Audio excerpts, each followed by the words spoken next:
The elegant silhouette of Meryl Streep was unmistakable. Even in the harsh fluorescent lighting of the supermarket parking lot, she pushed her sunglasses higher on her nose, observing the scene before her. An elderly woman, no younger than 90, hunched over and struggling to collect scattered shopping carts, her frail hands trembling with each movement. Meryl watched as the woman paused to catch her breath, her weathered face showing determination.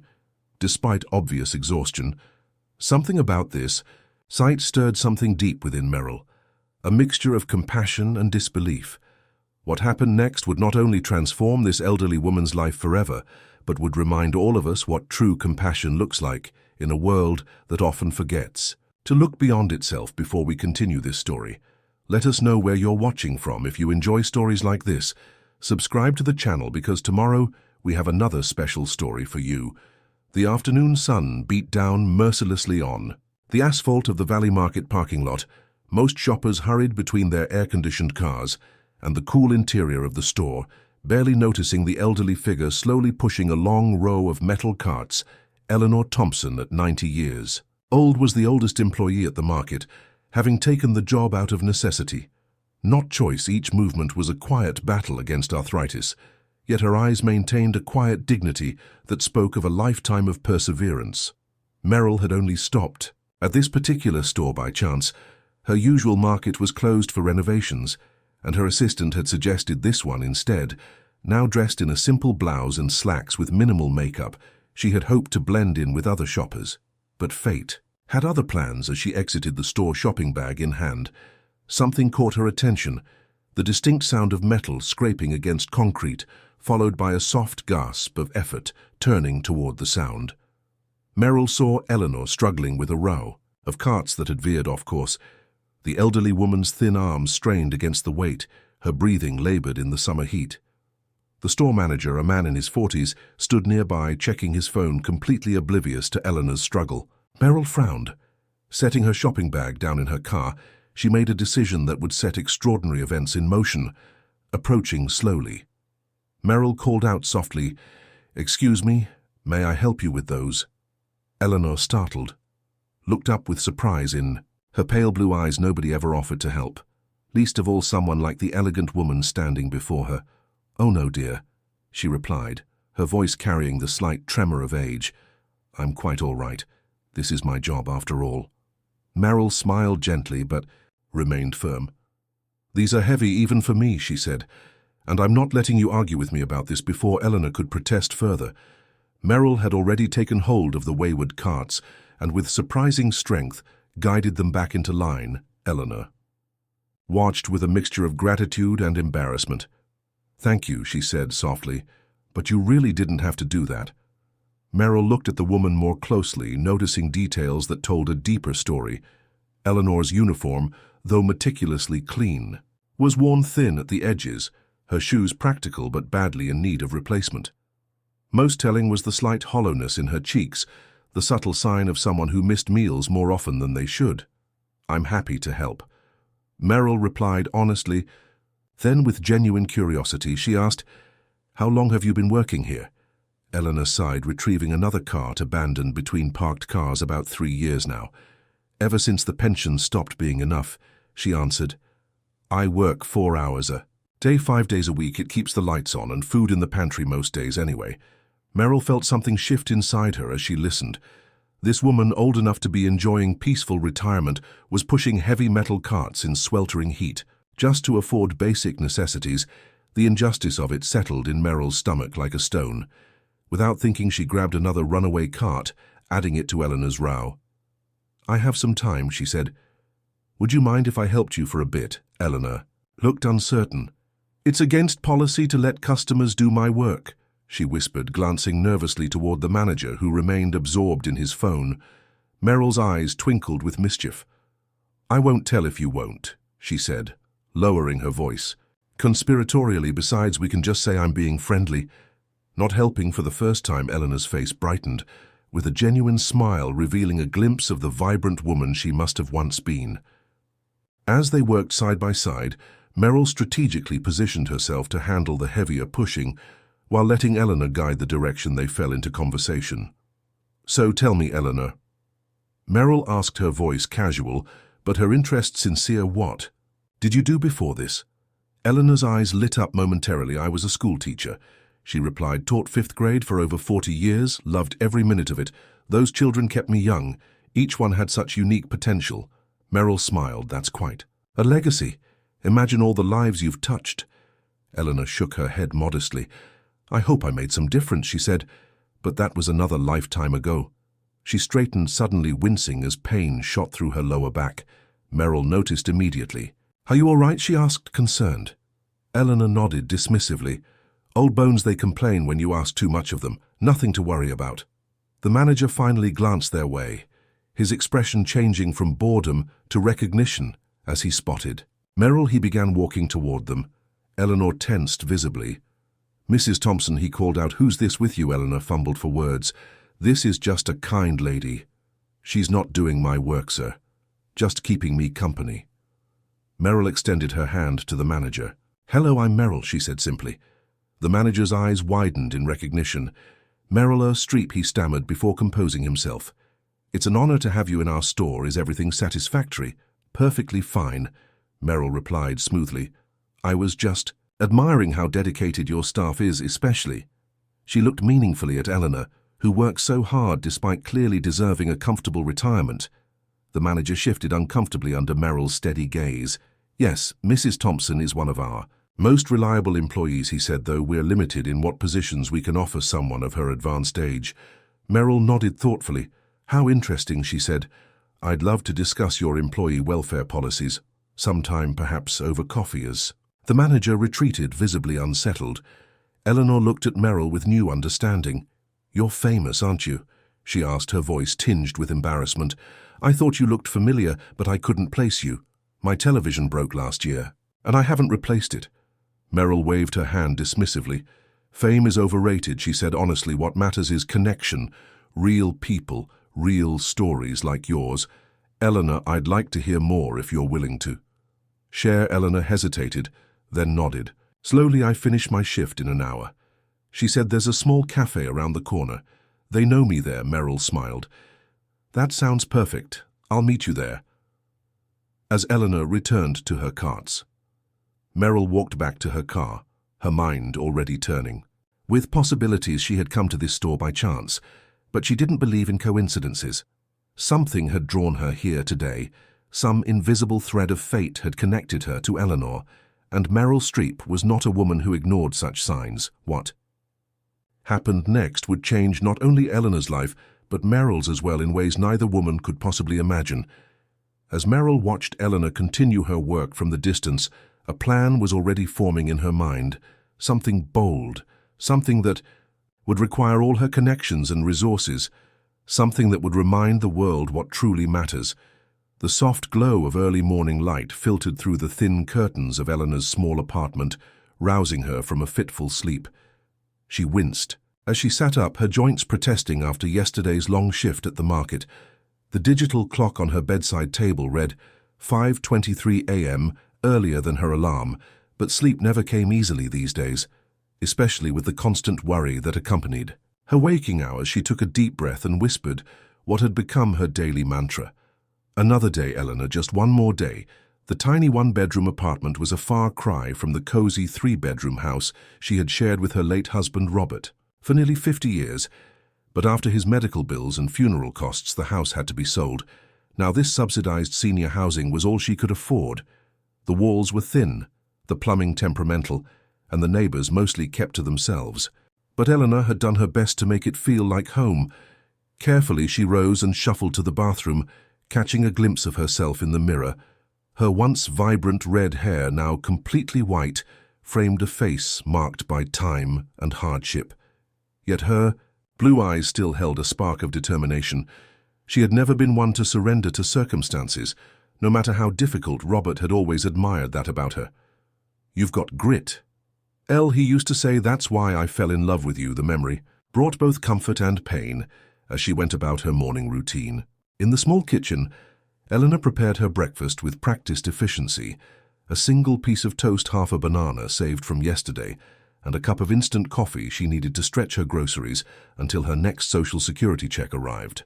In 4 days, Her careful budget allocated just $2.35 per meal. Anything more was an extravagance she couldn't afford as she ate. She reviewed the stack of bills on her table. Electric bill due next week, prescription refill, needed tomorrow, and the rent always. The rent eating away the largest portion of her fixed income. Eleanor opened her worn notebook where she kept meticulous financial records. Columns of tiny numbers tracked every penny spent and earned. A lifetime of teaching mathematics had made her nothing if not organized. Since taking the job at Valley Market 3 years ago, her finances had improved slightly, allowing her to occasionally afford her medications without skipping meals, but the recent inflation had eroded those modest gains, pushing her back to the edge of survival. After breakfast, Eleanor opened her closet and reached for her market uniform. The faded blue vest hung beside her few remaining possessions, a dress she kept for special occasions, a cardigan her daughter Sarah had given her before their falling out, and the photo album she cherished above all else. She paused, running her fingers gently across the album's cover before taking it down and opening to the first page. The photographs inside told the story of a different life, happier times, when possibilities seemed endless. There was her wedding day, Robert handsome in his navy uniform, and she in a simple white dress her mother had sewn. There were pictures of Sarah as a baby, growing through childhood into a beautiful young woman. There were snapshots of family holidays, school events, retirement parties, moments that felt impossibly distant.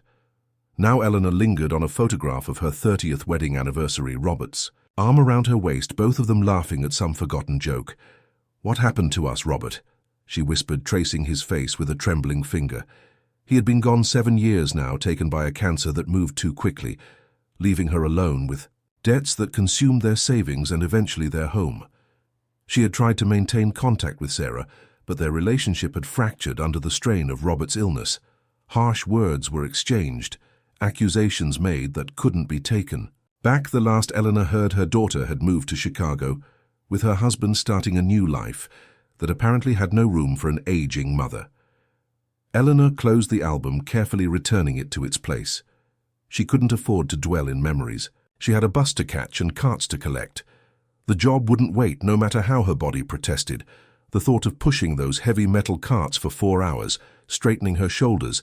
She took her medications, those she couldn't postpone, without consequences, dividing the others into half doses to stretch them longer. It wasn't ideal, but it was necessary. The bus ride to Valley Market took 23 minutes. Eleanor had timed it precisely, allowing 10 minutes of buffer for delays. She couldn't afford to be late manager.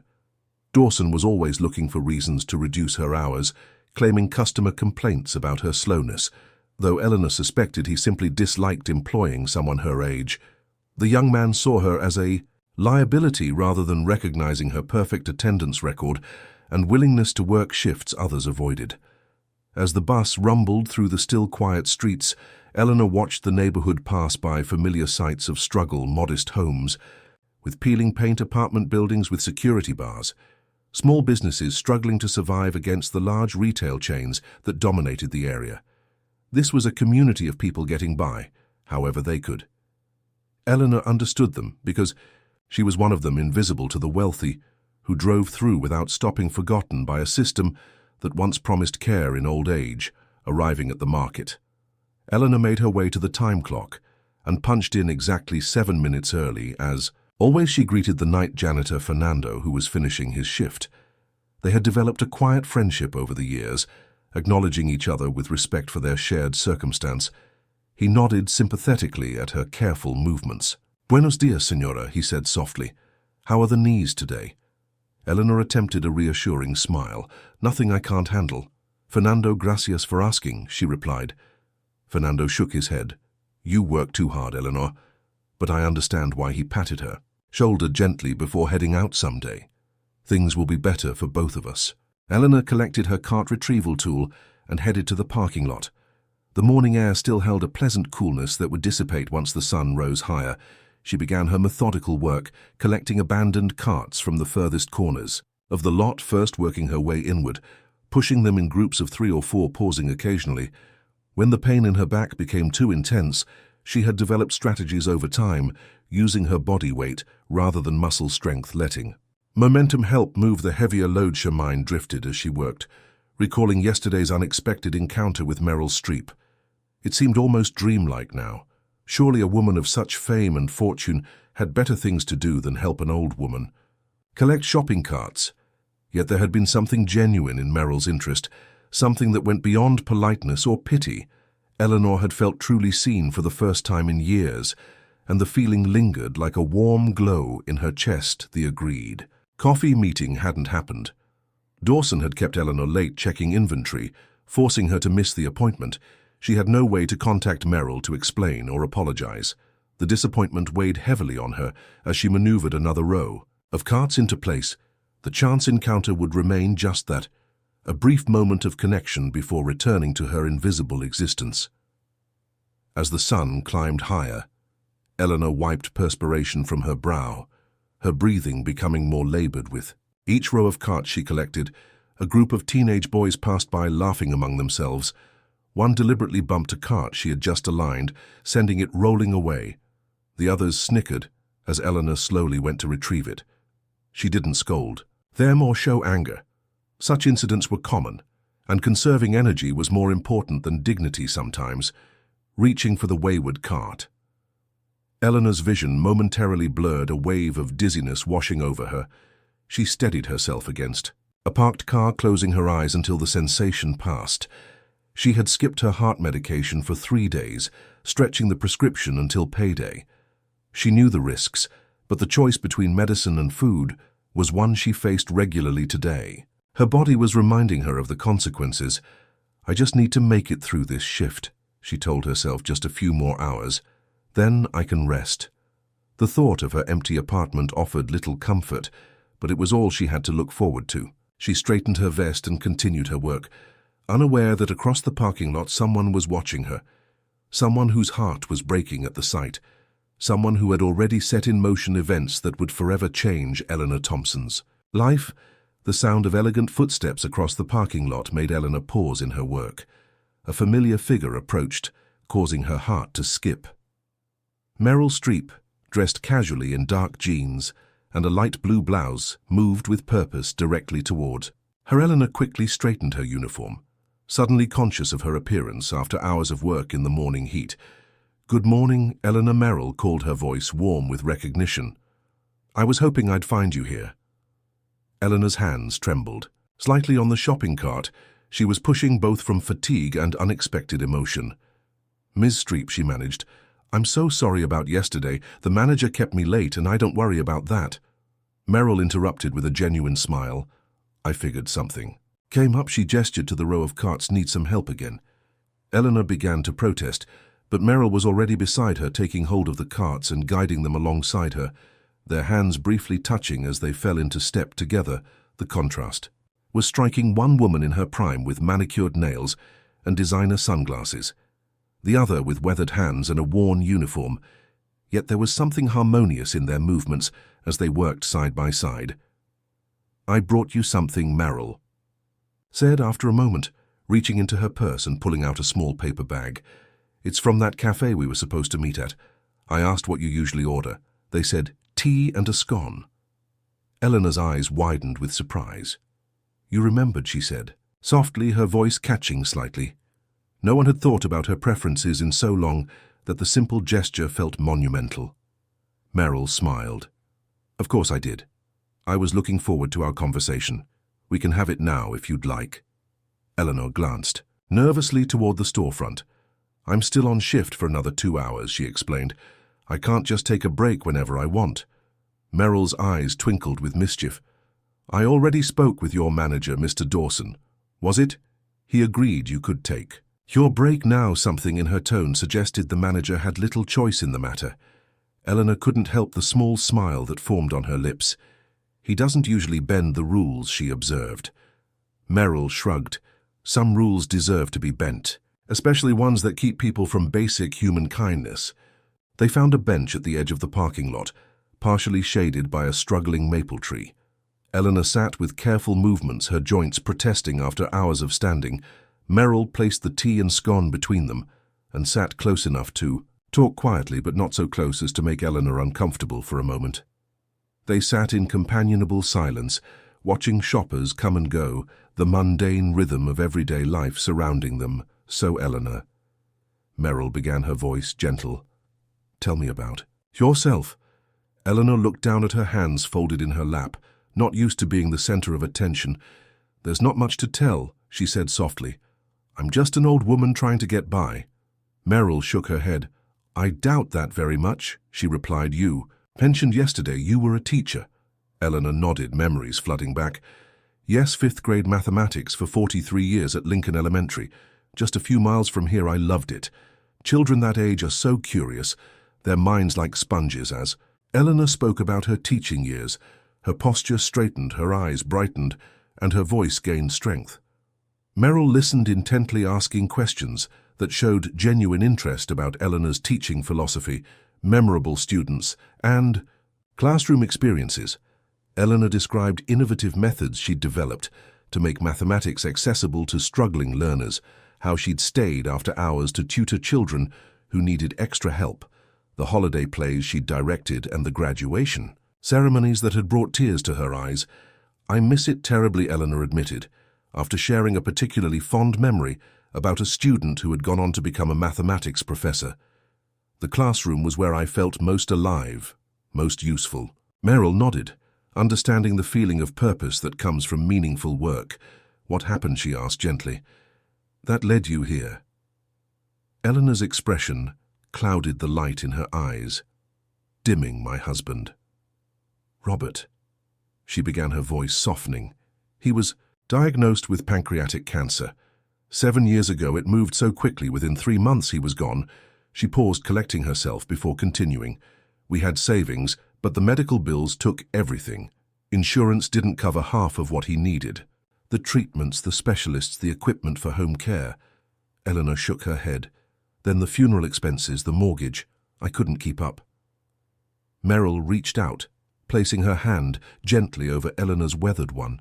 The simple gesture of comfort seemed to give Eleanor strength to continue. I sold our home, paid off the debts, and moved into senior housing. She explained, my teacher's pension isn't enough with the cost of living these days, especially with my own medical needs. So I took this job. Meryl's eyes reflected deep empathy. What about family? She asked carefully. You mentioned a daughter. Eleanor's face showed a flash of pain before her expression became guarded. Sarah, she said softly. We had a falling out during Robert's illness. She thought I wasn't making the right medical decisions for him, wanted experimental treatments we couldn't afford. She shook her head sadly. Things were said on both sides that couldn't be taken back. She moved to Chicago with her husband. I haven't seen her in 5 years. The last birthday card I sent came back. Return to sender and friends from your teaching days? Meryl asked. Eleanor smiled sadly. Most have passed on. The others are struggling themselves with health issues or caring for spouses. We keep in touch with holiday cards, but everyone has their own burdens these days. The casual cruelty of elder isolation hung in the air between them, the invisible epidemic of loneliness that claimed so many in their final years. They sat quietly for a moment. Eleanor sipping her tea, Meryl contemplating all she'd heard. Finally, Eleanor turned the conversation away from herself. What about you? She asked with genuine curiosity. What brought you to this neighborhood? Meryl smiled. I'm scouting locations. For an upcoming film, she explained. We're doing scenes in this area, so I wanted to get a feel for the community, the real people who live here, not just what's in the script. Eleanor nodded appreciatively. That's thoughtful. Most people wouldn't bother. Meryl shrugged slightly. That's how characters become authentic, by understanding the lives they represent, Eleanor. I have to say, you've given me a lot to think about. She hesitated, then added, You remind me so much of my grandmother. Eleanor laughed. Softly, I imagine I'm old enough to be your grandmother. Meryl smiled. Yes, but it's more than that. It's your dignity, your resilience, the way you carry yourself. My grandmother raised 3 children alone during the Depression, worked multiple jobs, never complained, taught me everything about perseverance. Eleanor felt a warmth spread through her chest at the unexpected compliment. She doesn't know me, she thought yet. She sees me, really sees me. The realization was profound after years of invisibility. Meryl glanced at her watch with regret. I have to go to a meeting, but I'd like to continue our conversation if you're willing. Eleanor hesitated, uncertain how to respond to this unexpected connection. She'd never imagined having coffee with Meryl Streep once, let alone twice, before she could answer. Meryl reached into her purse and pulled out a small card. Here, she said, "This has my personal assistant's number. If you ever need anything or just want to talk, please use it." Eleanor took the card with trembling fingers. "This isn't something I'd normally do," Meryl explained with unexpected earnestness. "But I believe people come into our lives for reasons. Sometimes we're meant to connect." As they walked back toward the store, Eleanor felt lighter than she had in years. The simple act of being heard, of having her story valued, had lifted a weight she'd carried for so long without even realizing its heaviness. Watching Eleanor return to her carts, Meryl remained by her car, her expression thoughtful. She pulled out her phone and made a call, her voice taking on a new urgency. "Andrew," she said, "it's Meryl. I need you to find out everything you can about Eleanor Thompson. Former teacher at Lincoln Elementary, lives in senior housing, works at Valley Market. And yes, this is important. Very important." Eleanor looked back across the parking lot, catching Meryl's eye. They exchanged a final wave before Meryl drove away. Neither woman fully understanding yet how this chance encounter would unfold into something extraordinary, something that would redefine both their lives in ways neither could imagine. As Eleanor returned to her carts, the tea and conversation had renewed her strength, giving her a rare gift in her difficult existence. Hope. The setting sun cast long shadows across Meryl's hotel suite as she paced the spacious living area, her conversation with Eleanor replaying in her mind over and over. She paused by the window, gazing at the city lights beginning to twinkle in the distance. Her reflection stared back at her, troubled and thoughtful behind her. Andrew, her longtime personal assistant, sat quietly reviewing the information he'd gathered on Eleanor Thompson.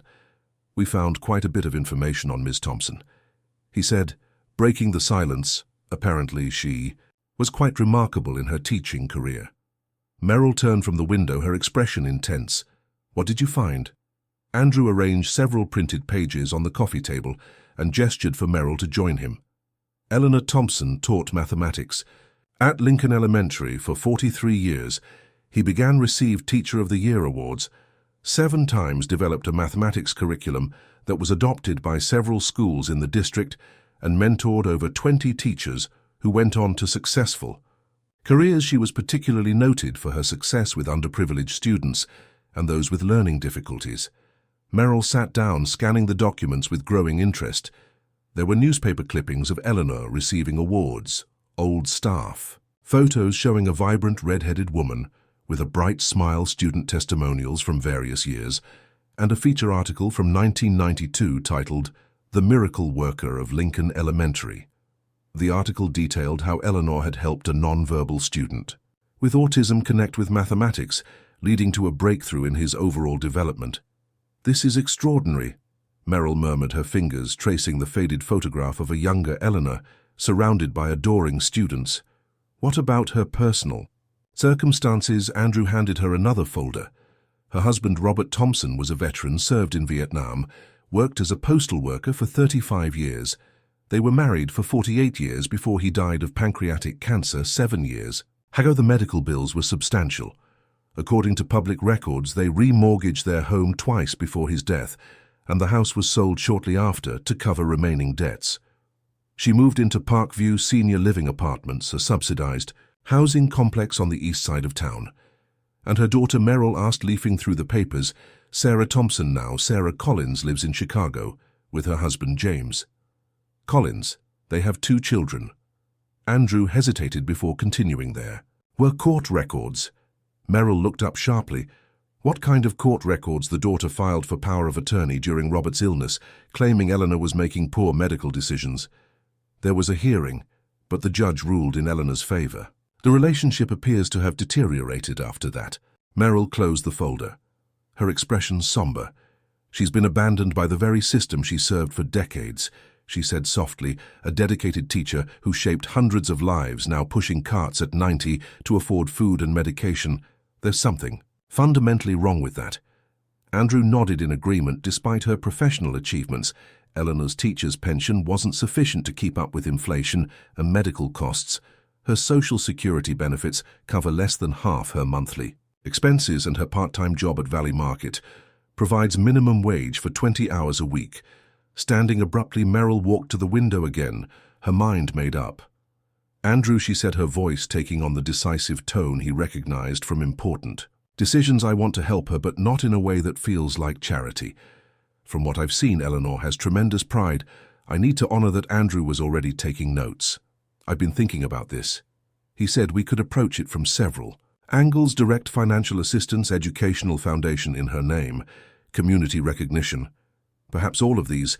Meryl shook her head slightly. I want something more personal, more meaningful. A gesture that acknowledges her worth rather than just addressing her need. She deserves dignity, not just dollars. Andrew watched his employer carefully. He'd worked with Meryl for 15 years and recognized when she was deeply moved by something or someone. I understand, he said quietly. What did you have in mind? For a moment, Meryl was silent, lost in a memory. Suddenly she turned, her eyes bright with purpose. Do you remember what my grandmother used to say about kindness? Andrew smiled. Of course, the greatest gift isn't giving people what they need, but helping them remember who they are. Meryl nodded. She taught me that true compassion sees the whole person, not just their circumstances. Eleanor has spent her life pouring into others. Now she's forgotten her own value. I want to remind her. Moving to her purse, Meryl retrieved her wallet and removed a worn black and white photograph, passing it to Andrew. The image showed an elderly woman with kind eyes sitting in a garden surrounded by children. Eleanor reminds me so much of her, Meryl said softly.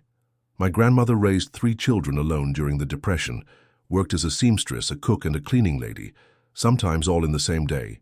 She was the strongest person I've ever known. Andrew studied the photograph, noting the resemblance. Not in physical features, but in the dignified bearing. Even in hardship, she was the one who encouraged you to pursue acting, wasn't she? Meryl nodded, remembering. Follow your heart, Margaret, she would say. Don't let fear choose your path. She believed in me when no one else did, gave me her wedding ring to pawn for my first trip to New York. When I made it, I tried to pay her back. She refused. Said watching me succeed was all the repayment she needed. Turning back to the documents spread across the table, Meryl began to formulate a plan. I need to find Eleanor's former students, especially the ones who became successful. Thanks to her influence, I want to know more about her teaching methods, her passions, her unfulfilled dreams. Andrew was already typing notes into his tablet. We can start with social media searches for Lincoln Elementary alumni groups. There should be records of student testimonials from her retirement ceremony.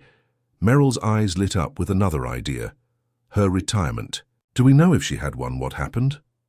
Andrew flipped through his notes. She retired at 77, when the school district was facing budget cuts.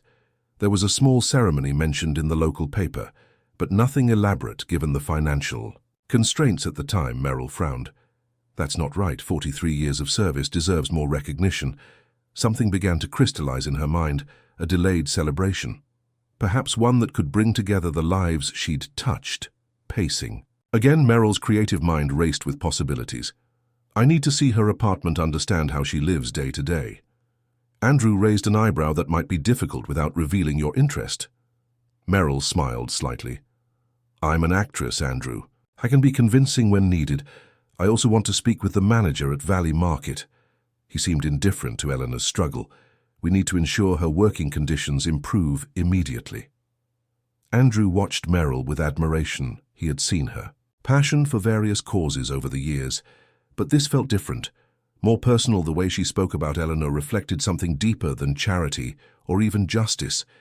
It was as if in helping this one woman, Meryl was honoring not just her grandmother's memory, but acknowledging something fundamental about human worth and dignity. I'll need to adjust my schedule. Andrew immediately pulled up Meryl's calendar on his tablet.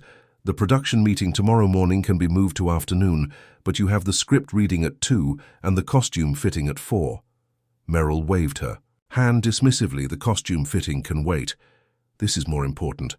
I'll be at the market tomorrow morning. I want to see Eleanor at work again, observe the environment before we implement anything. As night settled over the city, Meryl continued, developing her plan, jotting notes, making calls, researching options. She hadn't felt this energized in months, perhaps years. Somewhere between the hotel suite and Eleanor's bench in the parking lot, she had found something that transcended her career, a purpose that spoke to her deepest values. At one point, Andrew suggested she get some rest, reminding her of tomorrow's commitments. "This isn't just another project for you, is it?" he observed. Meryl paused, her expression softening. "No, it's not," she admitted, turning to face him fully. "I've played so many roles, Andrew portrayed so many lives, but sometimes I wonder about my own legacy beyond the films, the awards. What difference am I really making?" Eleanor spent her life shaping futures without recognition or wealth. She gave everything, and now she's alone, struggling, forgotten. That's not how her story should end. As the night deepened, Meryl stood at the window once more, her reflection now illuminated by the desk lamp. "I can't fix everything for her," she said softly, as if talking to herself, "but I can make sure she knows her life mattered, that it still matters." Andrew nodded, understanding completely. Sometimes the most powerful thing we can give another person is the gift of being truly seen. Meryl turned from the window. Her decision made her path clear. Tomorrow would begin a journey neither she nor Eleanor could fully anticipate, a journey that would transform not just one elderly woman's circumstances, but ripple outward, touching countless lives in ways no one could predict, especially the life of Meryl Streep herself, who was about to discover that in giving, we often receive gifts beyond measure. The early morning sun had barely risen when Meryl arrived at Valley Market. Having deliberately chosen a time when few shoppers would be present, she parked her rental car in a spot with a clear view of the front entrance, watching as employees began arriving for their shifts. Her patience was rewarded when she spotted Eleanor stepping off a city bus, moving carefully with the stiffness of morning pain. Meryl waited, allowing Eleanor to clock in before making her approach. Today was about observation, understanding the daily rhythm of Eleanor's world before disrupting. Yet after 20 minutes, Meryl saw Eleanor emerge, pushing a line of carts. Her movements methodical but labored even from a distance. The strain was visible in her posture. Taking a deep breath, Meryl stepped out of her car and walked toward the parking lot. Eleanor noticed her immediately, surprise and pleasure, transforming her tired expression. "Miss Streep," she called, her voice wavering slightly. "I didn't expect to see you again." Meryl smiled warmly, approaching with casual confidence. "I told you I'd be back, didn't I? And please call me Meryl without waiting for permission." Meryl took hold of the cart line, helping Eleanor guide it into place. "I hope you don't mind," she said. "I find physical work therapeutic. Helps me think." Eleanor seemed uncertain, but didn't protest as they fell into a coordinated rhythm together. "How are you feeling today?" Meryl asked, her tone conversational, but her eyes keenly observing Eleanor's movements. Eleanor attempted a brave smile. "The usual aches and pains, nothing serious, though. I forgot to take my arthritis medication this morning. It makes the first hour difficult." They worked side by side for nearly 30 minutes, Eleanor gradually relaxing in Meryl's presence, their conversation flowing naturally. "I've been thinking about what you told me," Meryl said as they collected scattered carts from the far edge of the lot, "about your teaching career." "It sounds remarkable." Eleanor shook her head dismissively. "Oh, it was just a job. I loved it, of course, but I was one of many." Meryl stopped, turning to face Eleanor directly. "That's not what the records show," she said gently. Eleanor looked up sharply. "What records?" Meryl smiled. "I hope you don't mind, but I was curious. I looked up some information about Lincoln Elementary, found some old newspaper articles about you Teacher of the Year 7 times. Eleanor, a mathematics curriculum you developed that was adopted by multiple schools. That's hardly just a job." Eleanor's cheeks flushed with embarrassment. "That was a long time ago," she murmured. "Another life, it seems now." As they continued working, Meryl subtly steered the conversation toward Eleanor's teaching philosophy, encouraging her to share stories from her classroom years. Gradually, Eleanor's posture straightened, her voice grew animated, her hands gestured enthusiastically as she described innovative methods she'd developed for teaching mathematical concepts to children with different learning styles. "I always believed every child could understand mathematics," she explained passionately. "They just needed the right approach for their unique minds. Some needed to see it, others to touch it, others to discover it through stories." Meryl watched fascinated as Eleanor transformed before her eyes, Decades seemed to fall away, revealing the passionate educator beneath the worn exterior, the sharp mind and creative spirit that had inspired generations of students. This was the real Eleanor Thompson, not the tired woman pushing carts, but the vibrant teacher whose eyes lit up when discussing the moment a struggling student finally grasped a difficult concept. When Eleanor's break time arrived, Meryl suggested they visit the small cafe adjacent to the market. "I'd love to continue our conversation," she said, "if you're willing." Eleanor hesitated. Looking toward the store with uncertainty, "The manager might not approve 2 breaks," she explained. Meryl smiled. "Don't worry, I spoke with him earlier. He's quite accommodating today." Eleanor raised an eyebrow. Something in Meryl's tone suggested there was more to the story, but she didn't press the issue settled at a quiet corner table with tea and sandwiches. Eleanor seemed almost uncomfortable with the luxury of an unhurried meal. "This is too much," she protested, when Meryl ordered, "Don't be ridiculous." Meryl replied, "It's just lunch between friends." Eleanor looked surprised at the word friends, uncertain how to respond to the casual declaration from someone of Meryl's stature. Their worlds were so different, yet here they sat sharing a meal as if fate were the most natural thing as they ate. Meryl carefully guided the conversation toward Eleanor's dreams, both past and present. "Did you always want to be a teacher?" she asked. Eleanor smiled wistfully. "Actually, I wanted to be a mathematician," she admitted. "I loved pure mathematics, especially geometry. There's something beautiful about the patterns, the symmetry, but in my generation, women weren't encouraged in those fields. Teaching was considered more appropriate." Meryl nodded understanding. The limitations placed on women of Eleanor's era. "Yet you still found ways to innovate within teaching," she observed. Eleanor's eyes brightened. "I did. My classroom was my laboratory in a way. I developed approaches that weren't in any textbook created. Manipulatives for children who learned through touch-designed story problems that reflected their real lives."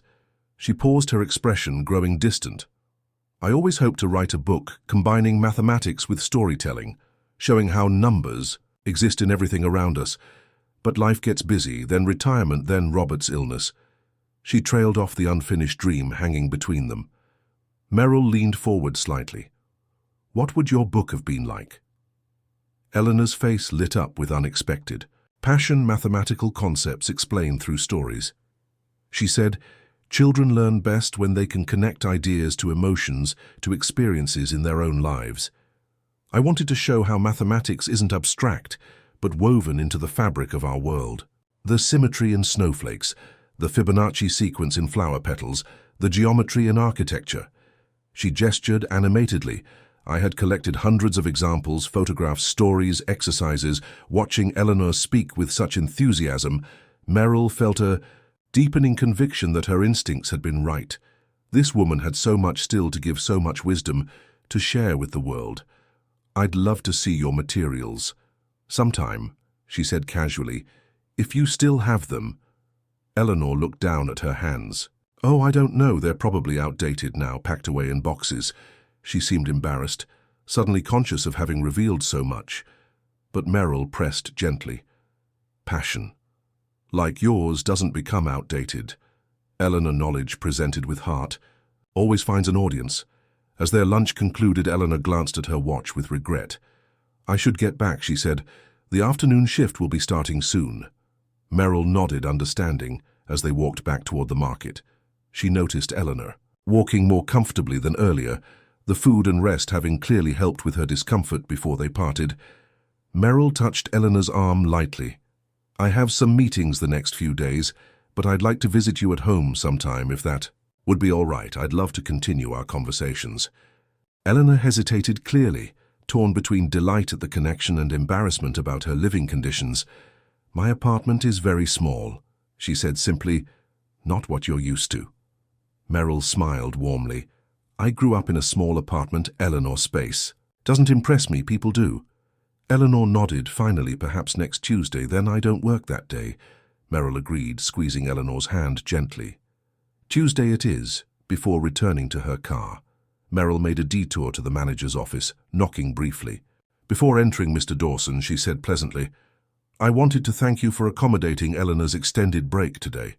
The manager shifted uncomfortably in his chair. Of course, Miss Streep, happy to help. Is there anything else I can do? Meryl's smile remained pleasant, but her eyes grew serious. I noticed Eleanor struggles with the heavier cartloads, particularly in the morning. Perhaps some adjustments to her responsibilities would be appropriate. The manager nodded quickly. Absolutely, we can certainly look at restructuring her duties. Meryl maintained her smile while her voice took on a subtle edge. I'd appreciate that very much. Eleanor is a remarkable woman who deserves to be treated with dignity. I'll be checking in periodically to see how she's doing. The implied message was clear without being overtly threatening. The manager swallowed visibly. We value all our employees, Miss Streep, especially. Eleanor Meryl nodded satisfied. For now, I'm glad to hear it. As Meryl drove away from Valley Market, she made a phone call to Andrew. I need a team at Eleanor's apartment on Tuesday, she said, her mind already racing with possibilities. We'll need photographers, documentarians, maybe an educational consultant, familiar with mathematics, curriculum development. Andrew listened, making notes as the plan continued to evolve. It's starting with small gestures, Andrew, she explained. But what I'm envisioning is much bigger. Eleanor Thompson gave her life to education, only to be forgotten. In her time of need, we're going to change that story. Small beginnings, Meryl thought, as she navigated through traffic, small but significant steps toward honoring a life of service, toward restoring dignity where it had been eroded by circumstance.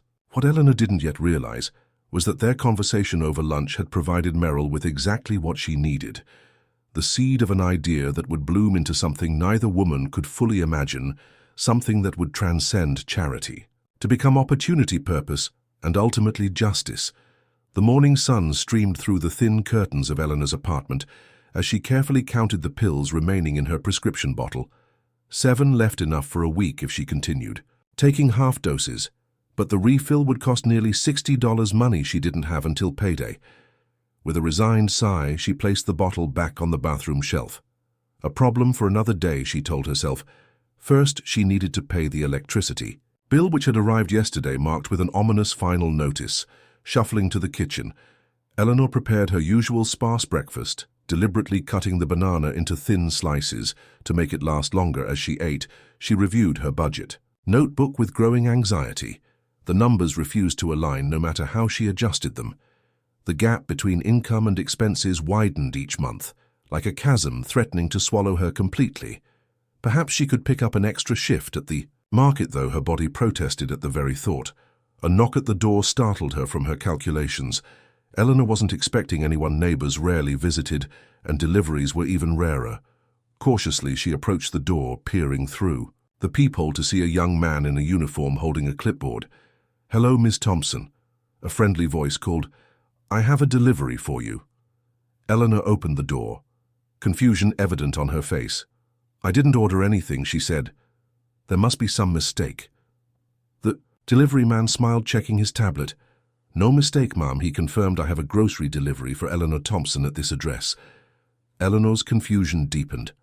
"I can't accept this," she began. "I didn't order any groceries." The young man's smile remained unperturbed. "It's already been paid for, ma'am, with a prepaid tip. Just need your signature here." Before Eleanor could protest further, he handed her the clipboard, pointing to the signature line. With growing bewilderment, she signed, watching as he retrieved several bags from his truck and placed them just inside her door. "Have a wonderful day, ma'am," he said cheerfully before departing. Alone with the unexpected bounty, Eleanor cautiously examined the bags, her eyes widening as she discovered fresh fruits, vegetables, high-quality proteins, pantry staples, and even a few modest luxuries she hadn't been able to afford in years. Items she once enjoyed but had long since eliminated from her budget. Digging through the bags, she searched for a receipt, a note, anything to explain the mysterious delivery finding. Nothing except quality food enough to last at least 2 weeks. Could it be? Eleanor whispered, her mind immediately turning to Meryl. Their lunch together, her questions about Eleanor's living situation. It seemed impossible, yet who else could be behind this act of generosity? The thought brought complex emotions. Gratitude, certainly, but also discomfort at being an object of charity. Pride warring with practical need. As she put away the groceries, her hands trembled with conflicting feelings. That afternoon, Eleanor's phone rang, another rarity in her quiet life. "Hello," she answered cautiously. "Ms. Thompson." "This is Dr. Patel's office," calling. The receptionist's voice was cheerful. "I'm calling about your prescription refills." Eleanor's heart sank. She had been dreading this call, knowing she would need to ask for an extension. "I'm afraid I can't refill them until next week," she began. "When I get paid," the receptionist cut in gently. "That's why I'm calling, Ms. Thompson. Your prescriptions have been paid for, not just this month, but for the next 12 months, Eleanor gripped the phone tighter. "What did you say?" she asked, certain she had misheard. "A patient assistance program has covered your medications," the receptionist explained. "You can pick them up anytime. Simply any co-pays or costs have been taken care of." Eleanor's legs weakened. She sank into the nearest chair who she managed, but the receptionist seemed to have no further information, just that everything had been arranged. "You're all set for a full year. Miss Thompson, isn't that wonderful?" After hanging up, Eleanor sat motionless, trying to process what had happened. First the groceries, now a year of medications. Certainly this was Meryl's doing, but such generosity from someone who barely knew her seemed impossible. Overwhelming tears welled in her eyes, a mixture of relief, gratitude, and a strange sense of mourning for her independence, her dignity. What was she to Meryl Streep? A charity case, a good deed to ease a wealthy woman's conscience. The thought stung, even as the practical part of her acknowledged the tremendous relief these gifts provided. The following day brought yet another surprise when Eleanor arrived at Valley Market for her shift. Manager Dawson called her into his office immediately. Her heart raced, fearing termination. Cost-cutting had claimed several older employees recently. "Have a seat." "Mrs. Thompson," he said, his tone uncharacteristically pleasant. Eleanor perched nervously on the edge of the chair, waiting for bad news. "Mrs. Thompson," Dawson began, "we've been reviewing staff assignments and have decided to make some changes to your position." Eleanor steeled herself, preparing for reduced hours or reassignment to less desirable tasks. Dawson continued, "Given your experience and reliability, we'd like to offer you a new role as a greeter and customer service assistant, 4 hours daily. Same pay, but indoors, no more cart collection, no heavy lifting." Eleanor blinked in surprise. "That sounds wonderful, but I don't understand." Dawson shifted uncomfortably. Additionally, he continued, "the company has approved a special performance bonus in recognition of your service." He handed her an envelope similar to the one she'd received after Meryl's first visit. Inside was an amount that made Eleanor gasp enough to cover her rent for 3 months. "I don't know what to say," she whispered. "This is unexpected." The manager avoided eye contact. "You've earned it." "Mrs. Thompson," he said simply, "report to customer service tomorrow morning at your usual time. They'll get you set up with your new responsibilities." Still stunned, Eleanor thanked him and left the office, clutching the envelope to her chest. In the break room she encountered Fernando, the night janitor, who smiled knowingly. "Someone's looking out for you, Eleanor," he said. "Someone important?" Eleanor nodded, still processing the rapid changes sweeping through her life. "Like guardian angels," she murmured, "or one angel in particular." Returning home that evening, Eleanor found another surprise waiting, a small package outside her door. Inside was a new cell phone with a note service paid for 1-year call anytime the note was signed with simply an M. Eleanor held the phone with trembling hands, the cumulative effect of these mysterious gifts overwhelming her carefully. She placed it on her table beside the envelope containing her bonus. Uncertain whether to feel blessed or diminished by such charity, that night Eleanor stood before her bathroom mirror, examining her reflection. The face that looked back at her appeared somehow different. The constant worry lines around her eyes had softened slightly. The perpetual tension in her shoulders had eased just enough to be noticeable, with medications now assured, food in her cupboards, rent secured, and a less physically demanding job. She felt something unfamiliar stirring within her, hope, a dangerous luxury she had denied herself for years. Sitting at her small kitchen table, Eleanor began a letter. "Dear Meryl," she wrote, her cursive handwriting still elegant despite arthritic hands. "I don't know for certain that you're behind the recent blessings in my life, but my heart tells me you are. I want to express my deepest gratitude, though the words seem inadequate." She paused, pen hovering over the paper, struggling to articulate her complex emotions. "You've lifted burdens I've carried so long. I'd forgotten what it feels like to stand straight." Eleanor continued writing, pouring out her thanks, but also her conflicted feelings about accepting such generosity. I've always prided myself on independence. She admitted, solving my own problems, carrying my own weight. Old habits and old pride are difficult to surrender. Yet I find myself profoundly moved by kindness. I never expected she concluded the letter with an invitation. If you still wish to visit Tuesday, I would be honored to welcome you to my home. Perhaps then I can thank you properly the next morning. Eleanor walked to the nearby mailbox to post her letter. Her steps lighter than they had been in years. She felt a strange sense of anticipation. Tuesday was still days away, but the thought of Meryl's visit gave her something she hadn't experienced in a very long time, something to look forward to, something beyond mere survival. What Eleanor didn't know was that Meryl's plans extended far beyond these initial gestures. The grocery delivery, the medications, the improved job situation were merely the foundation for something much more significant.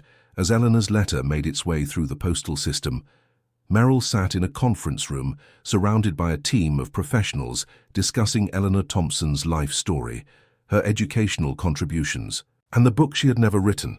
This is just the beginning, Meryl told them.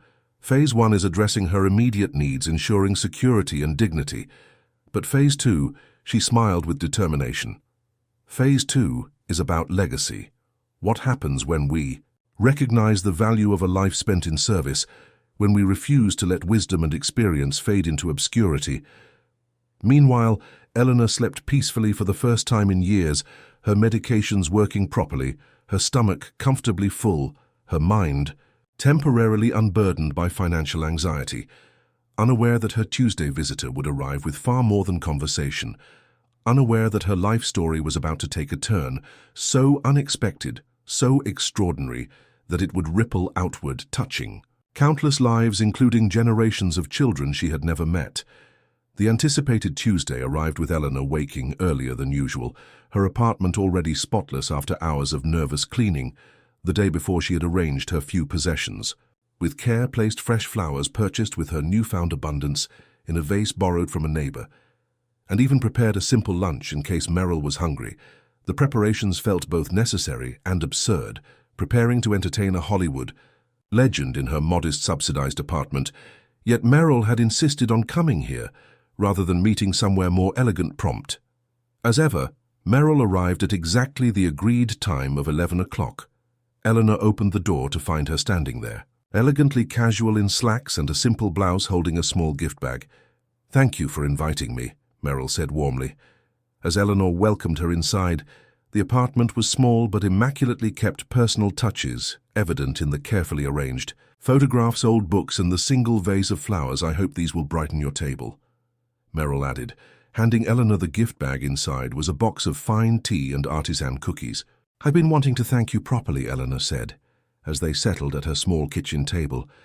"I received your letter," Meryl replied, her eyes gentle. "You don't need to thank me, Eleanor. That's not why I'm here." Eleanor's hands fidgeted with her teacup. "I know you're behind the groceries, the medications, everything," she said softly. "I can't imagine why you'd do all this for a stranger." Meryl considered her words carefully before responding. "You reminded me of someone important to me. My grandmother." She paused. "You're not a charity case, Eleanor. You're a person of tremendous value whose circumstances don't reflect that value. I simply wanted to address the immediate obstacles." They sat in comfortable silence for a moment before Meryl continued. "Actually, I came today because I'd like to discuss something with you. Something important." Eleanor listened attentively as Meryl explained. "I've been thinking about what you told me about your daughter, Sarah."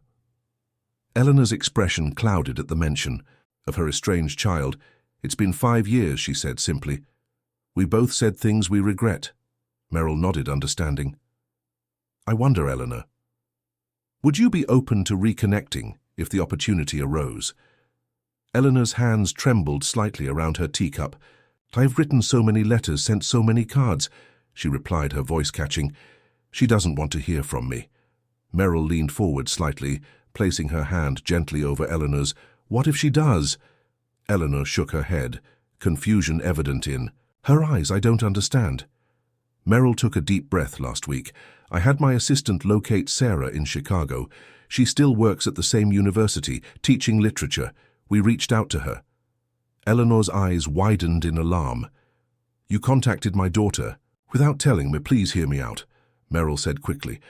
We were very careful, very respectful. We simply explained that I had met you and was concerned about the estrangement. Sarah was surprised, of course, but Eleanor, she wants to talk to you. She's been wanting to for years, but didn't know how to bridge the gap after so much time, and hurt. Eleanor's eyes filled with tears. She wanted to. That can't be right.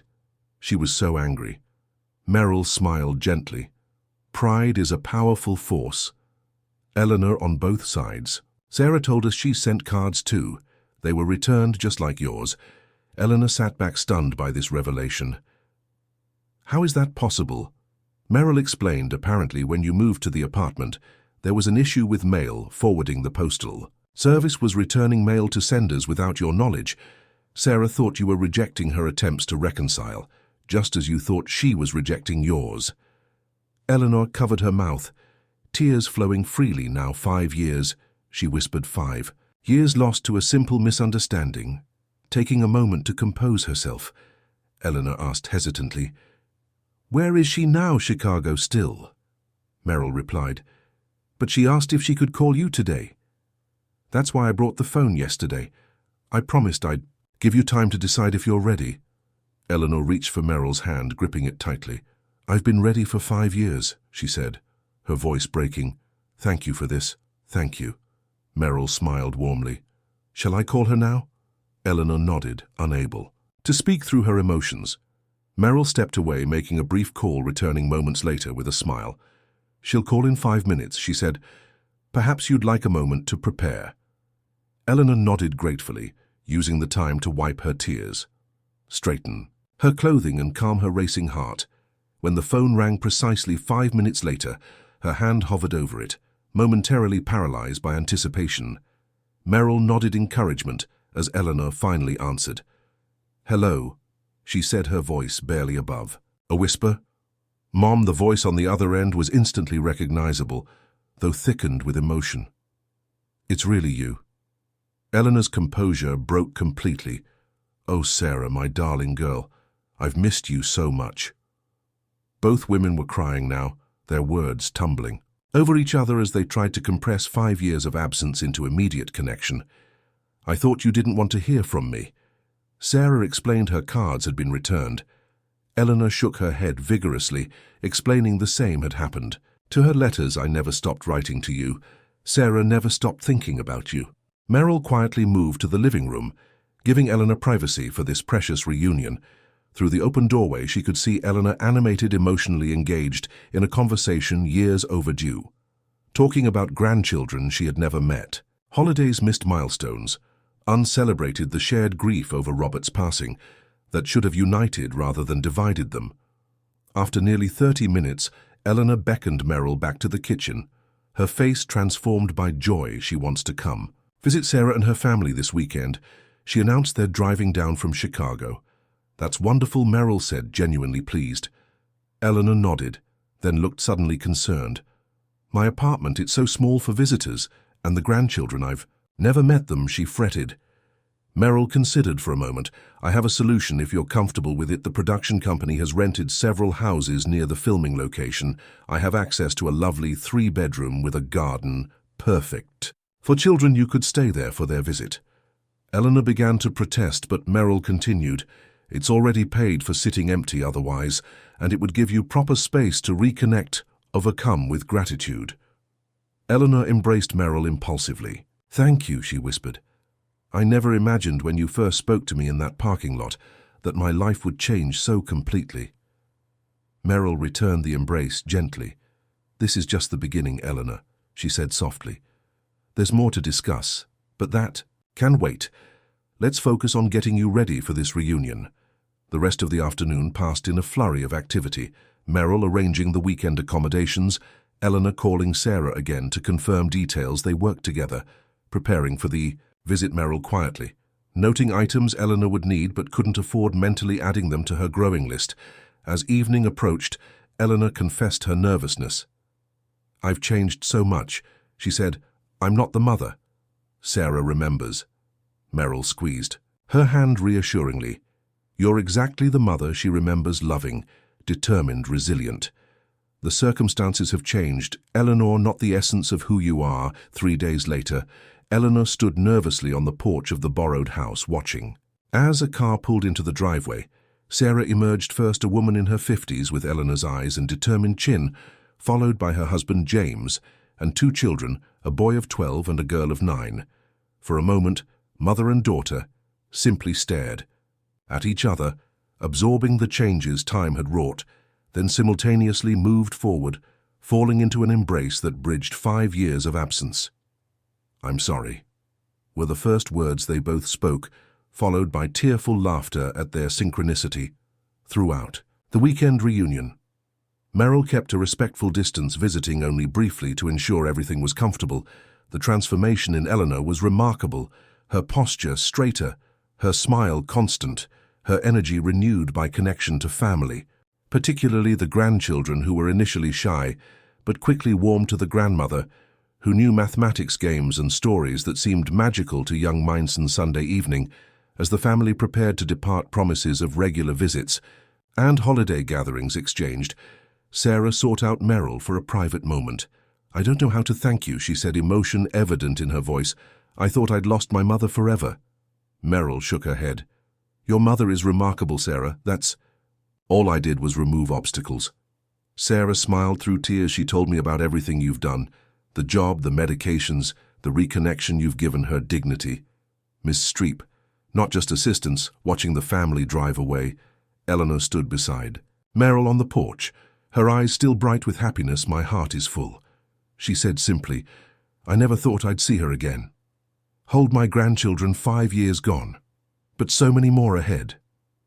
Meryl smiled, but her expression was thoughtful.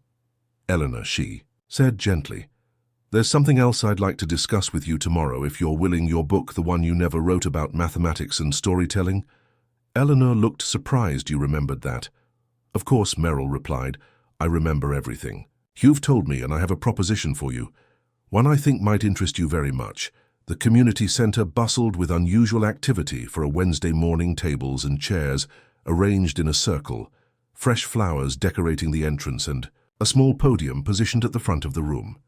Eleanor sat nervously in a side office, watching people arrive through a partially opened door. Former students, now adults with families of their own, local business owners, community leaders even. The mayor herself, each person entering, carried something, a memory, a story, a connection to the woman they had come to honor, Eleanor Thompson. Beside her, Meryl adjusted Eleanor's new scarf, a lovely blue silk that complemented her eyes. "Are you ready?" she asked gently. Eleanor shook her head, overwhelmed by the gathering crowd. "I don't understand why all these people are here," she whispered. "This was supposed to be a small meeting about the book idea." Meryl smiled, taking Eleanor's hands in hers. "It grew into something more. Once people heard about it, turns out you've touched more lives than you realized." A week earlier, Meryl had explained her proposition to Eleanor in the quiet of her apartment. "I've been speaking with educational publishers," she had said, "about your concept combining mathematics with storytelling. They're intrigued, Eleanor, particularly when they learned about your background, your teaching innovations, your awards." Eleanor had listened with disbelief as Meryl outlined the possibility of finally creating the book she had once dreamed of writing, with professional support, photographers, graphic designers even, mathematics consultants to ensure accuracy. "But why would anyone be interested now?" Eleanor had asked. "I've been out of education for years." Meryl's eyes had sparkled. "Because good ideas don't expire, Eleanor, and because children still need inspired teaching, even more so in this digital age. They need connection, creativity, the human element you wanted to bring to mathematics that's timeless." She paused, then added, "I've taken the liberty of speaking with some of your former students, Eleanor. They remember you. They want to help her." A week later, those former students and many others had gathered to launch what Meryl had named the Eleanor Thompson Educational Initiative, a comprehensive program that would not only publish Eleanor's book, but establish a scholarship fund for underprivileged students interested in mathematics, create teacher training workshops based on Eleanor's methods, and develop an after-school program at the very schools where Eleanor had once taught. Andrew Merrill's assistant appeared at the office door. "It's time," he said gently.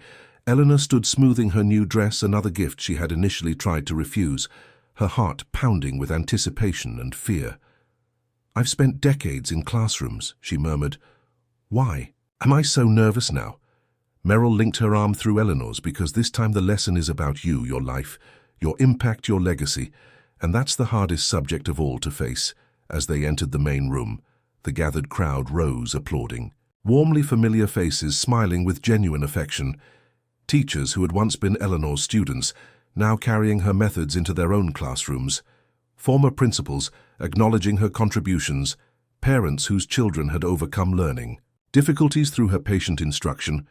Eleanor's eyes filled with tears as Meryl guided her to the seat of honor at the front of the room.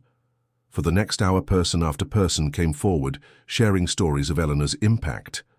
Principal Rodriguez, now retired, spoke of Eleanor's unwavering advocacy for underprivileged students. Michael Chen, once a struggling student with dyslexia, now a successful engineer, described how Eleanor's creative approach to mathematics had transformed his relationship with numbers. Jessica Williams, a current teacher, explained how she still used Eleanor's methods in her own classroom. The testimonials continued, each one illuminating another facet of Eleanor's legacy that had quietly continued long after her retirement. When the last speaker finished, Meryl stepped to the podium, the room falling silent in anticipation. "I met Eleanor Thompson by chance," she began, "in a grocery store parking lot, watching her push carts at age 90 to afford basic necessities." Her voice grew passionate. "A woman who shaped hundreds of lives, who developed innovative teaching methods, who gave decades of service to this community, was struggling, alone, forgotten." She paused, her gaze sweeping the room that ends today. Meryl unveiled the details of the initiative, explaining how each element connected to Eleanor's work. The book series would begin with Eleanor's original concept, but expand into a comprehensive curriculum. The scholarship would support students pursuing education in STEM fields, with preference given to those interested in innovative teaching approaches. The after-school program would provide free mathematics tutoring using Eleanor's methods, targeting students who needed additional support. Then came the announcement. That caused Eleanor to gasp audibly. The initiative would be headquartered in a dedicated building. The former public library recently closed due to budget cuts, renamed the Eleanor Thompson Center for Mathematical Education. The mayor stepped forward to confirm that the city council had unanimously approved the proposal after Meryl's production company offered to fund the renovation and initial operating costs. Through it all, Eleanor sat stunned, watching as her life's work, previously confined to memory, was suddenly given new, tangible form. Laura Martinez, owner of the town's largest restaurant chain, approached the podium next, announcing that local businesses had created a support fund, ensuring Eleanor would never again face financial insecurity. The fund, discreetly managed, would provide a monthly stipend, housing assistance, and ongoing medical care, all presented as community recognition of her contributions, rather than charity. When finally asked to speak, Eleanor approached the podium, trembling slightly. "I don't have words," she began, her voice wavering. "I was just doing my job, teaching children the beauty of mathematics, seeing their potential." She paused, collecting herself. "When you love what you do, it doesn't feel like sacrifice or service, it feels like privilege. I never sought recognition, never expected it." She gestured to the room filled with faces both familiar and new, "to see that my work mattered, that it continued beyond my classroom, that the seeds planted found fertile ground. This is beyond anything I could have imagined." After the formal presentation concluded, the gathering transformed into a reception. Eleanor found herself surrounded by former students sharing memories, asking questions, seeking advice. Despite her initial nervousness, she blossomed in this environment. Her passion for education rekindled her expertise, evident as she discussed mathematical concepts with the same enthusiasm she had shown in her classroom years ago. Watching from a distance, Meryl saw the transformation. The tired woman pushing shopping carts had vanished, replaced by an engaged, vibrant educator whose wisdom and experience were finally being valued. Marcus Wilson, Eleanor's most successful student, now a mathematics professor at MIT, approached Meryl with evident emotion. "What you've done for her," he said, gesturing toward Eleanor, "it's beyond generous." Meryl shook her head. "This isn't about generosity, Marcus. It's about justice, about recognizing value where society has failed to see it. Eleanor gave everything to her students, to this community. She deserved better than to be forgotten as." The reception continued. Eleanor was introduced to the team who would help bring her book to life: editors, illustrators, educational consultants. They gathered around a table where Eleanor had begun sketching concepts on paper. Her hands animated, her eyes bright with purpose for the first time. In years, she was being asked not to push carts or stretch medications, but to create, to contribute her expertise, her vision, her wisdom. The transformation was remarkable. Her body seemed to have forgotten its aches, her mind sharp and focused, engaged in the work she had always loved. Toward the end of the event, the director of the community center approached Eleanor with an unexpected proposal. "Eleanor, we've been discussing this initiative and realized there's an immediate opportunity. The center offers children's programs after school and weekends. We'd be honored if you would consider creating a special mathematics corner where you could share your methods directly with children from the community." Eleanor's face lit up with joy. "You mean teaching again?" she asked. The director nodded. "We've already had parents asking when they heard you might be involved." Meryl watched as Eleanor immediately began discussing possibilities with the center director, her energy seemingly inexhaustible, her passion palpable in every gesture. The woman who had believed her useful years were behind her was planning curriculum scheduling sessions, envisioning activities with the enthusiasm of someone half her age. This was Eleanor's true self emerging from beneath years of struggle and invisibility. As the event concluded, Eleanor found Meryl standing quietly by the exit, overwhelmed with emotion. She embraced her. "How can I ever thank you?" she whispered. Meryl returned the embrace gently by doing exactly what you're doing, she replied, "sharing your gifts, continuing your work, finishing the book you always dreamed of writing." Eleanor stepped back, wiping tears. "I never imagined at 90 that I would have a future to look forward to, not just survival but purpose." They walked together toward the car, Eleanor still processing the events of the day, the initiatives, the center, the book. Eleanor smiled wistfully. "I wish Robert could see this," she said softly. "He always believed in my work, even when others didn't." Meryl squeezed her hand gently. He would be proud, Eleanor, so proud, as they drove back to Eleanor's apartment, which she would soon be leaving for a more suitable residence arranged through the initiative. Meryl reflected on the ripple effects of their chance encounter in that grocery store parking lot. Never could she have imagined how far those ripples would extend, or how many lives would ultimately be touched by Eleanor Thompson's renewed purpose. The soft morning light filtered through the curtains of Eleanor's new apartment, illuminating a space that still felt surreal to her after decades of struggle. The modest two-bedroom unit located in a secure building near the community center represented a level of comfort she had not experienced since before Robert's illness. Fresh flowers adorned the dining table, a gift from Sarah, who had visited again last weekend. The walls displayed framed photographs of her reunited family alongside professional photographs of Eleanor with her students from various years, carefully preserved mementos of a teaching career, once relegated to boxes now proudly exhibited. Eleanor moved through her morning routine with an ease that still surprised her. Proper medication taken with breakfast, prepared in a well-stocked kitchen, followed by review of her notes for today's session at the community center's mathematics corner, where local children gathered twice weekly for her special brand of instruction. 3 months had passed since the launch of the initiative, bearing her name. 3 months of transformation. So profound, Eleanor sometimes wondered if she was dreaming. The doorbell chimed precisely at 10 o'clock, the time Meryl always arrived for their weekly planning meeting. Eleanor opened the door with a warm smile. "Come in," she said, gesturing to the living room where materials for Eleanor's book project were spread across the coffee table. Meryl entered carrying a small package and her ever-present notebook. "I brought something special today," she announced, her eyes twinkling with excitement. Eleanor had grown accustomed to Meryl's surprises, each one thoughtful and meaningful, never extravagant enough to feel uncomfortable, but always perfectly aligned with Eleanor's needs or interests.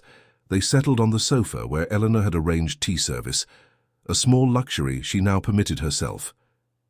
Meryl placed the package between them. Before we get to work, she said, "I have something I wanted to share with you, Eleanor." Unwrapped the package carefully. Inside was what appeared to be a proof copy of a book. Her breath caught as she read the title, Mathematical Stories Finding Wonder in Numbers, and the author's name displayed prominently. Eleanor Thompson with a foreword, by Dr. Marcus Wilson, her most accomplished former student. "This is just the preliminary design. Meryl explained the publisher wanted you to see how it's coming together." Eleanor ran her fingers over the cover where vibrant illustrations depicted mathematical concepts through everyday objects and scenes. "It's beautiful," she whispered, her voice thick with emotion. "Is this really happening?" Meryl nodded. "The first printing is scheduled for next month with distribution to schools, libraries, and bookstores nationwide. The educational consultant believes it will become a staple in elementary classrooms." Eleanor carefully opened the book, examining the layouts, the integration of her teaching methods with engaging visuals, and narratives. Decades of innovation finally captured in tangible form, something that would outlast her, something that would reach children she would never meet. Tears filled her eyes as she turned the pages, seeing her life's work, honored, preserved, extended. "This is beyond anything I could have imagined," she said softly. "Thank you doesn't seem adequate." They spent the next hour reviewing final edits and discussing the launch event planned at the nearly completed Eleanor Thompson Center. Eleanor's input valued at every stage, her expertise central to the project's development. As their work concluded, Meryl seemed unusually contemplative. Eleanor had come to recognize this expression, a signal that something significant was on her mind. "Is everything all right?" Eleanor asked gently. Meryl set down her teacup carefully. "There's something I need to discuss with you, Eleanor," she began, her voice taking on a more serious tone. "Something I should have addressed sooner." Eleanor felt a flutter of anxiety. "What is it? Is something wrong with the initiative?" The book. Meryl shook her head. "No, everything is proceeding beautifully. It's about my involvement." She paused, choosing her words carefully. "I haven't been entirely truthful about why I've done all this." Eleanor's hand trembled slightly as she set down her own teacup. "I don't understand," she said carefully. Meryl took a deep breath. "The truth is, Eleanor meeting you that day wasn't entirely coincidence. I was in town scouting locations, yes, but I had also been researching a role she hesitated for, a film about an educator whose contributions went unrecognized. Until late in life I was looking for inspiration, authentic details." Eleanor stared at her, the implication slowly dawning. "You used me for research." The words hung between them, heavy with potential misunderstanding. Meryl reached for Eleanor's hand. "No, not used," she said emphatically. "That makes it sound calculated, exploitative. The truth is more complicated. Yes, I was researching a role, but the moment I saw you in that parking lot pushing those carts, something changed. I wanted to know your story. Not for the film, but because I saw something in you that moved me deeply. Our conversation that first day changed everything." Eleanor withdrew, her hand hurt and confusion evident in her expression. "So all of this, the groceries, the medications, the reunion with Sarah, the initiative was it all research for your performance?" Meryl shook her head vehemently. "No. Eleanor, please understand, I set aside the film project weeks ago." She explained. "I realized that helping you, telling your story, honoring your work, that became more important than any role I might play. This isn't about a film, it never really was. Not after I truly got to know you." Unconvinced, Eleanor stood, moving to the window, her back to Meryl. "Why tell me this now?" she asked, her voice strained. Meryl joined her by the window. "I'm telling you because you deserve complete honesty, because the initiative is about to become very public, and I wanted you to hear this from me, not through rumors or press speculation. I respect you too much to maintain even a partial deception." Eleanor turned to face her, the hurt in her eyes piercing. "So our friendship was built on a lie?" Meryl shook her head. "No, the initial meeting had an ulterior motive. Yes, but everything that followed was genuine. Eleanor, our connection is real. My admiration for you, my desire to see your work recognized. These aren't performances." For several minutes, silence hung between them, Eleanor processing this revelation, examining the past months through this new lens. Finally, she spoke, her voice quiet but firm. I need to know something. Meryl and I want the complete truth. What would have happened if I hadn't been? Interesting enough, if my story hadn't moved, you have simply walked away after getting what you needed for your role? The question struck Meryl like a physical blow, her eyes filling with tears. I don't know, she admitted finally. I want to. Believe I would have helped regardless, but I can't say with certainty what might have happened in a different scenario. All I know is, what did happen? I met you, and something changed in me. Priorities shifted, perspective altered, seeing you struggle. Seeing your dignity, your resilience, it became personal, not professional. Eleanor nodded slowly, accepting the difficult honesty in time. It may have been easier to lie. Tell me, this fictional film, what was it about? Meryl explained hesitantly. It was about an older woman who had devoted her life to teaching, only to be forgotten in her later years, until a chance encounter brings recognition and restoration. Eleanor laughed softly, despite herself. So not entirely fictional then. Fragile silence settled between them again before Eleanor spoke. You know what hurts most? She said, her voice steadier now, not the initial deception, but the thought that our connection might not be genuine, that your kindness might be performance. Meryl stepped closer. I understand why you would feel that way, but Eleanor, she took the older woman's hands gently. Every moment we've shared, every conversation, every laugh, every tear, those have been real. I'm an actress, yes, but I'm also a human being who came to care deeply about you. Eleanor studied Meryl's face, searching for insincerity, finding none. You could have never told me. She observed, kept this secret. Meryl nodded. That would have been easier. Yes, but wrong. You deserve the truth, however uncomfortable. Eleanor sighed heavily. Well, she said, we have quite the situation now, don't we? My feelings are hurt yet. Everything you've done has transformed my life for the better. Should I reject it all? Because it began with a partial truth. They moved back to the sofa, sitting now with a new awareness between them. The initiative, Eleanor began slowly, the center. The book, they're still happening. Regardless, Meryl nodded. Absolutely nothing changes with any of that. Those are now independent entities with their own momentum, their own purpose. Eleanor nodded thoughtfully. I need time to process this, she said honestly, to reconcile how I feel about our friendship with the undeniable good that has come from it. As Meryl prepared to leave, Eleanor walked her to the door, pausing before opening it. You know, she said with sudden insight, perhaps this is fitting. Meryl looked at her questioningly. Eleanor smiled slightly. All those years teaching, I emphasized that mathematics is about truth, absolute honesty. In numbers, no matter how uncomfortable the result. Now I'm faced with an uncomfortable truth, that good can come from imperfect beginnings, that people are more complex than simple categories of honest or dishonest. The observation struck Meryl deeply. Thank you, she said softly, for seeing the complexity, for being willing to sit with the discomfort, rather than dismissing everything. Eleanor nodded. I've lived too long to see the world in black and white. She replied, though I can't pretend this doesn't change things. Meryl accepted this with grace. I understand, she said. I only hope that in time you'll find it in your heart to forgive the incomplete beginning and value what grew from it. As Eleanor closed the door behind Meryl, she felt a curious mixture of emotions, disappointment, yes, betrayal perhaps, but also a strange sense of empowerment. The mathematical truths she had taught for decades remained consistent, even when human truths proved messier, more nuanced. She returned to the coffee table, picking up the proof copy of her book, running her fingers over her name on the cover. Whatever Meryl's initial motivations, the result was undeniable. Eleanor Thompson, at 90, had found not just security, but purpose, recognition, and legacy. Her story, whatever its complicated origins, was now her own to continue writing. 1 year later, the Eleanor Thompson Center for Mathematical Education buzzed with excitement as children and adults alike gathered for the special anniversary celebration.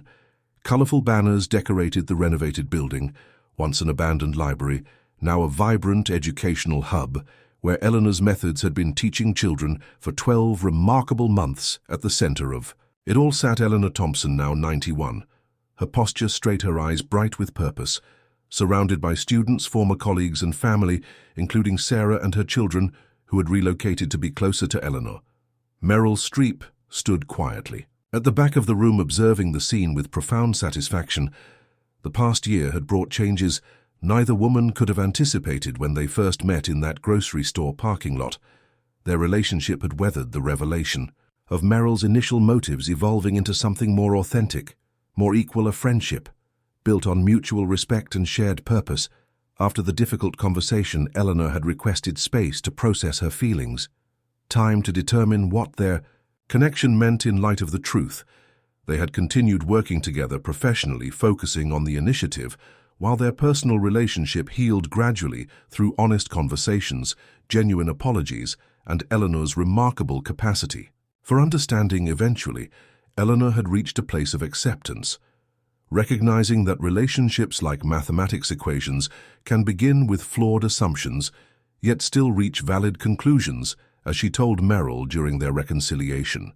Beginnings matter less than what we choose to build from them. The mathematics corner Eleanor had established at the community center had quickly outgrown its space, expanding into the dedicated center they now occupied here. Eleanor worked 3 days each week, sharing her innovative teaching methods with children, particularly those struggling with traditional approaches. Her book, Mathematical Stories, Finding Wonder in Numbers, had exceeded all expectations, becoming a bestseller in educational circles with schools across the country. Adopting it as a supplementary text, a second volume was already in development. Eleanor moved through the room, greeting guests with the confidence of someone who had reclaimed her purpose. Marcus Wilson, her former student, now a professor at MIT, approached the podium, signaling the formal program was about to begin, looking at Eleanor with evident admiration. He began 1 year ago. We gathered to launch an initiative none of us could have predicted would grow so quickly or impact so many lives. The Eleanor Thompson Educational Initiative has now provided scholarships to 15 aspiring teachers, supplied innovative mathematics materials to 37 schools, and most importantly, given us back our treasure. We nearly lost Eleanor Thompson herself. Applause filled the room as Eleanor made her way to the podium, her walking steadier than it had been a year before. I never expected to be standing here. She began, her voice clear and strong. 91 years old and still teaching, still learning, still growing. She smiled at the gathered children sitting cross-legged at the front. We often think of mathematics as absolute, unchanging, but my journey this past year has taught me that life, like the best mathematical problems, has many possible solutions, many paths to understanding. Eleanor continued, her kind gaze sweeping the room. A year ago, I was pushing shopping carts to afford food. Today, I'm pushing young minds to see the wonder in numbers. This transformation didn't happen because I suddenly became more valuable, but because someone— She paused, her eyes finding Meryl in the back of the room, because someone took the time to recognize the value that was already there. We all have this power to truly see each other, to acknowledge the worth in those society has overlooked. As Eleanor spoke, Meryl reflected on their extraordinary journey. The initial chance meeting that wasn't entirely chance, the genuine connection that grew from imperfect beginnings, the ripple effects that had extended far beyond either woman's expectations.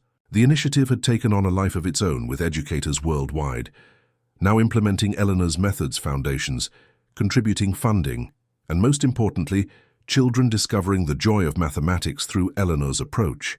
Eleanor was concluding her remarks today. We celebrate not just a building or a program, but the principle that no one is ever too old to contribute, that wisdom doesn't expire, that purpose can be found at any stage of life. The children gathered at her feet, watched with rapt attention, sensing something important in her words, something that transcended mathematics.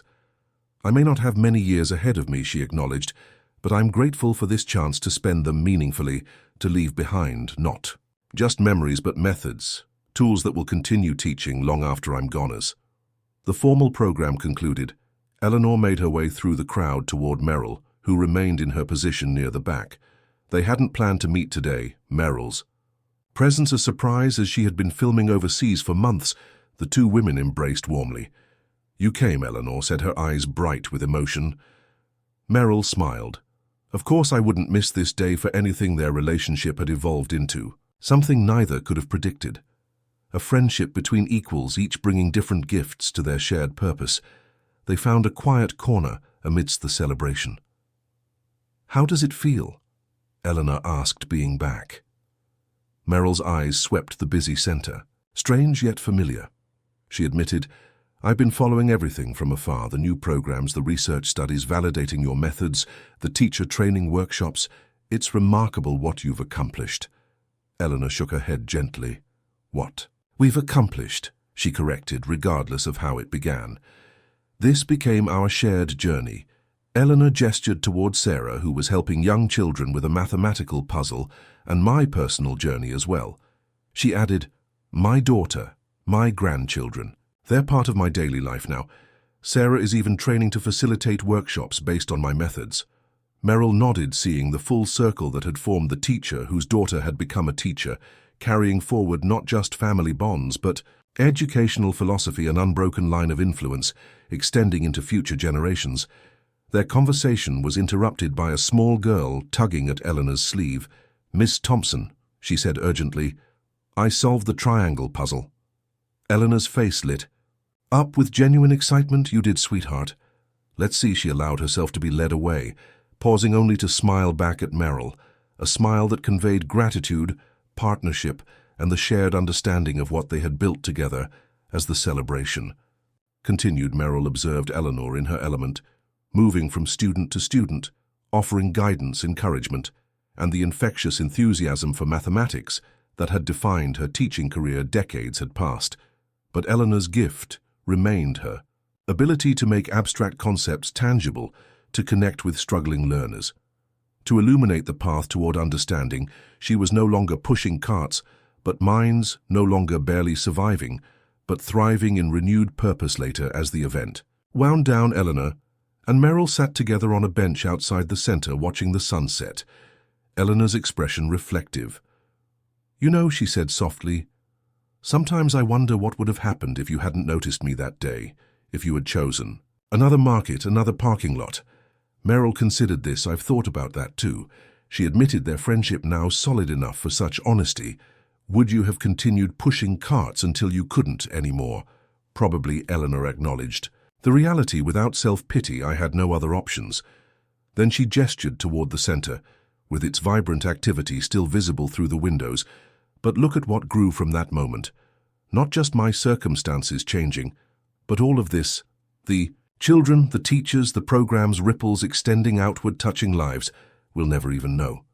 Meryl nodded. "Sometimes the smallest moments contain the greatest potential." She observed a simple decision to notice someone, to see their value as. Darkness fell. They walked together back toward the center where Eleanor's family waited to drive her home next week. Eleanor said, "The scholarship committee meets to select next year's recipients. Will you join us?" Meryl smiled. "I wouldn't miss it." They had found their rhythm over the past year, collaborating on the initiative while maintaining their individual lives. Meryl's film career continuing alongside her involvement with the center. Eleanor's teaching and writing flourishing with renewed energy and purpose. Eleanor paused before joining her family, turning to face Meryl one last time. "Thank you," she said, "simply for seeing me when I was invisible, for recognizing what I still had to give." Meryl embraced her gently. "Thanking you seems backward, Eleanor. You've taught me more about purpose and resilience than any role ever could." Eleanor chuckled. "Perhaps we're both right," she suggested. "Mathematics teaches us that different perspectives can both be valid." Watching Eleanor drive away with her family, Meryl reflected on the extraordinary journey that had begun with a simple observation. An elderly woman struggling with shopping carts. Neither of them could have predicted where that moment would lead, the lives that would be touched, the legacy that would be preserved, the friendship that would form across such different worlds. She thought of Eleanor's words about ripples extending outward, unseen, incalculable in their impactors. Meryl walked to her own car. She passed a young woman struggling with grocery bags and a fussing child. Without hesitation, she stopped. "Need some help?" she asked. The woman looked up, surprised by the offer from the familiar face. "Sure," she replied gratefully. "If you don't mind." Meryl took some of the bags, falling in to step beside the young mother. Sometimes she thought the most important equations are the simplest: one person plus one moment of attention equals unlimited possibility. Eleanor had taught her that not through mathematics, but through living. And the lesson, like all the best ones, would continue to multiply in ways neither teacher nor student could fully measure. If you enjoyed this story, we have many more that will warm your heart. Click the screen to explore more stories of hope, compassion, and resilience where ordinary moments transform into extraordinary journeys, and remind us all of our power to make a difference.